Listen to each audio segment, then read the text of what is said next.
Now, unlike the visible Passover blood that would mark one's home, here in Ezekiel, the mark is only seen in the spiritual realm. But my friends, it's just as effective. They were untouchable because they belong to God. I want to go a little bit deeper now into that divine mark. I did a little word study looking into that mark, and there's something amazing in the text about that word, mark.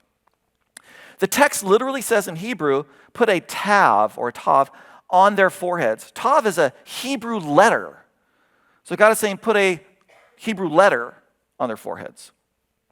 In the earliest Hebrew script, the tav was shaped just like, well, you could probably guess, a cross. It was a T mark.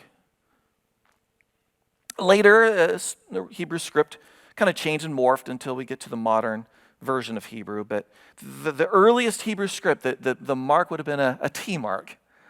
By the time of Ezekiel's day, it was kind of rotating kind of more of an X, so maybe X marks the spot. But my friends, it's totally possible that in his vision, Ezekiel saw the sign of the cross on the foreheads of those who were marked by God. I can't prove that emphatically, and Ezekiel didn't draw us a picture. And he probably would not have even understood the implications of a cross at his point in history. But throughout the centuries since the early church, this vision has been regarded as a clear prophetic picture of the gospel. Because when we put our trust in Jesus and follow him, calling upon him for salvation, we are marked by the blood he shed on the cross. We have a mark on us. Spiritually, there's a mark of the cross on us. And we can trust that we are safe under his mark. You don't have to wear a cross necklace. You don't have to get a cross tattooed on your forehead.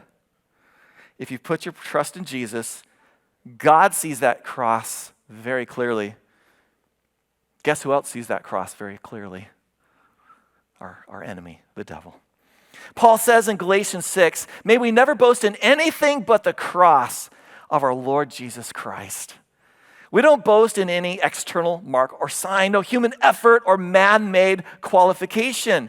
We are to be known for one thing only, that the cross of Jesus has transformed us, that we are redeemed and made new by his work, and we are set apart for him alone and for his purposes in our lives.